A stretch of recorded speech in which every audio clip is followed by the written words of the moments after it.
In the quiet town of Ellsville, Mississippi, where secrets fester behind closed doors, three men thought they could terrorize single mother Latoya Evans into submission through a night of relentless torment in her own home.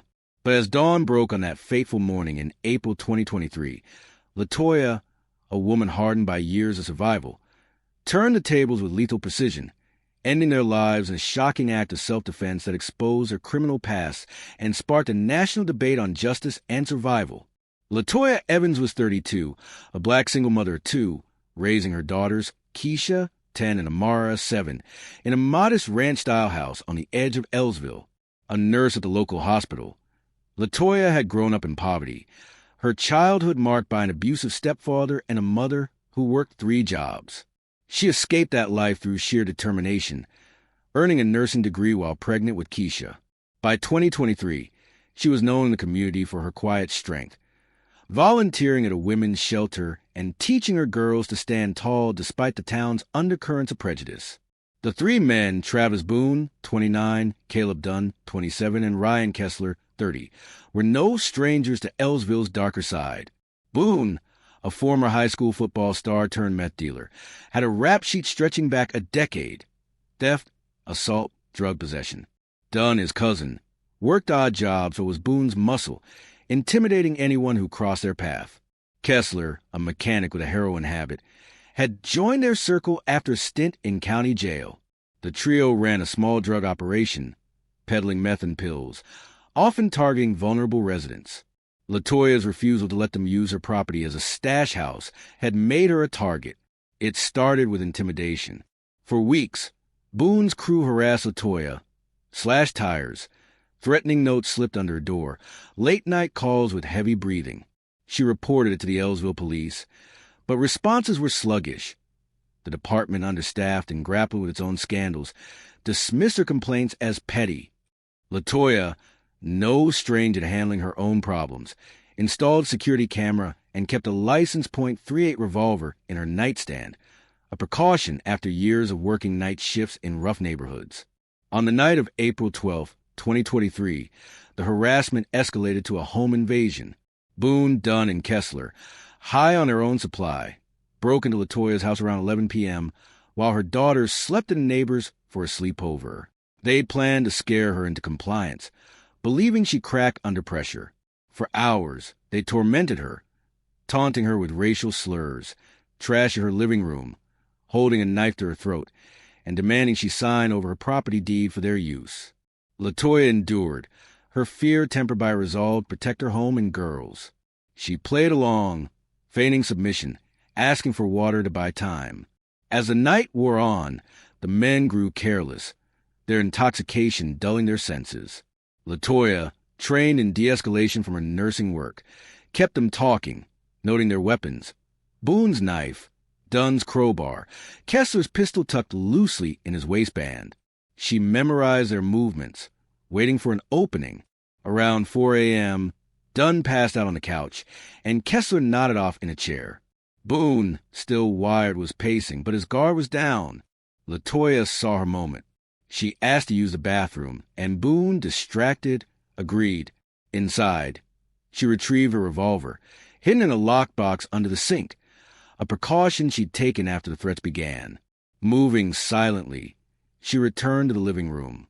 Boone lunged when he saw the gun, but Latoya, with steady hands honed by years of medical precision, fired twice, hitting him in the chest. Kessler stirred, reaching for his pistol, but she shot him before he could aim.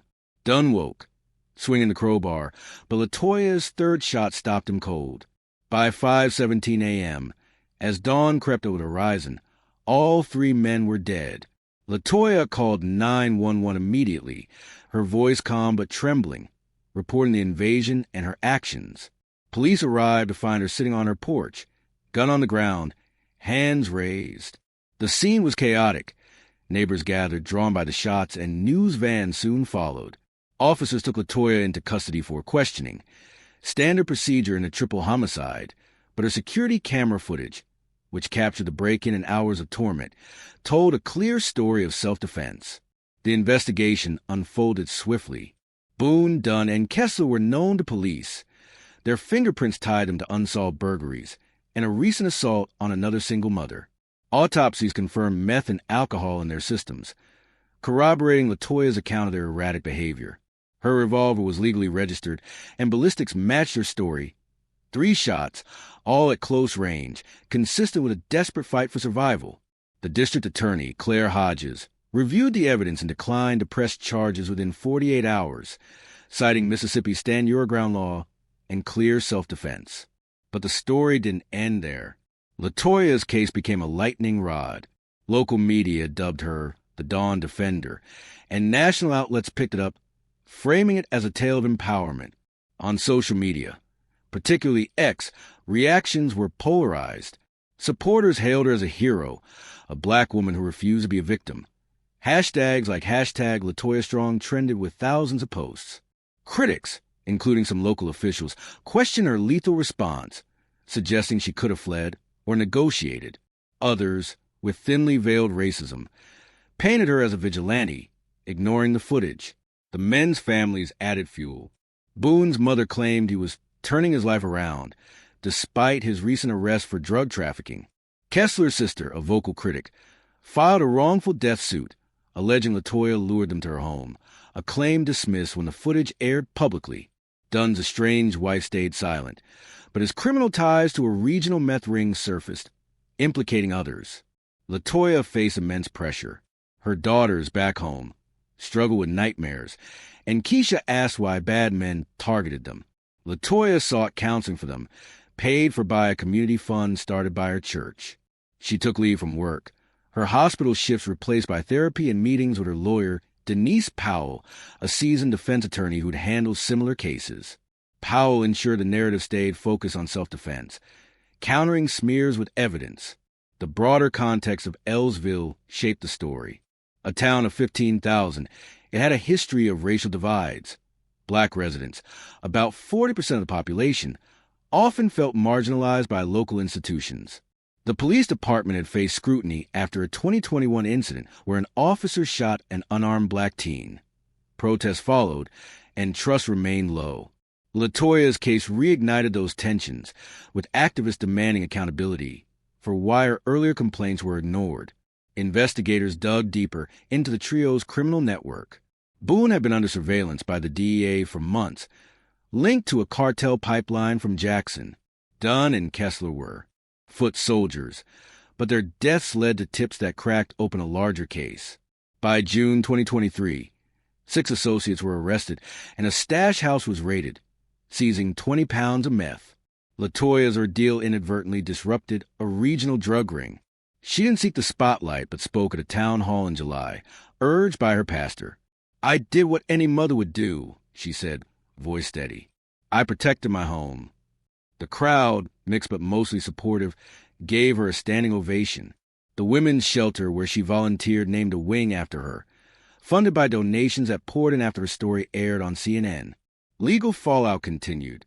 The wrongful death suit collapsed in court, but Kessler's sister took to X, accusing the system of bias against white victims. Counterposts highlighted the men's records, drowning out her claims. Latoya's lawyer filed a civil suit against the police for failing to act on her earlier reports, seeking damages for emotional distress. In 2024, the department settled for $200,000, and the chief issued a public apology, admitting systemic failures. Latoya's life slowly stabilized. She returned to work, her colleagues greeting her with hugs.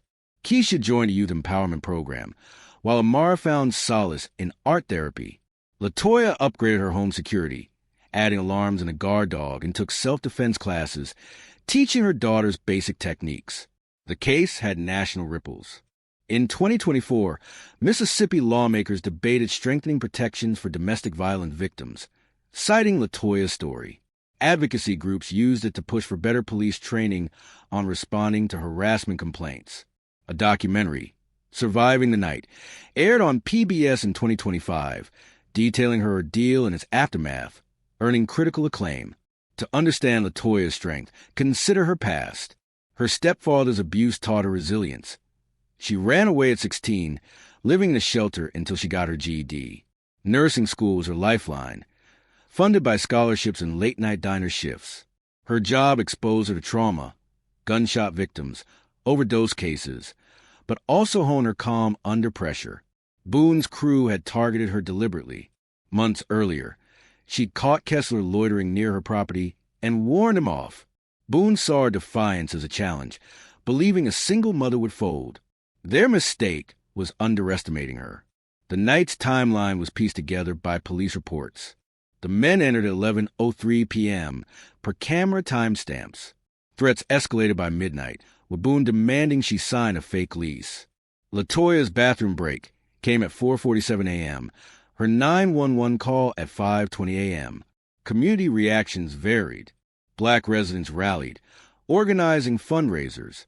Some white neighbors whispered about vigilante justice, but most condemned the men's actions. The church became a hub, hosting forums on safety. Latoya's faith guided her. A devout Baptist, she prayed during the ordeal, finding strength in Psalms. Post-incident, she leaned on her pastor, who counseled her through guilt over taking lives. The men's backgrounds explained their desperation. Boone, once a promising athlete, fell into drugs after knee injury. Dunn, abused as a child, followed Boone blindly. Kessler's addiction drove his crimes, his rap sheet including armed robbery. Media coverage was relentless. Local papers ran front-page stories. National outlets like the New York Times analyzed the case's racial and legal implications. Ex-posts ranged from hero mom to murderer, reflecting America's divide. Powell's legal strategy was airtight, emphasizing the footage in Latoya's clean record. She prepared her for hostile questions, knowing prosecutors would scrutinize her intent. The police department's failures were exposed. Officers admitted ignoring Latoya's calls due to workload and bias toward known criminals like Boone. Reforms followed. A new complaint system, mandatory response protocols. Latoya's daughters became her focus.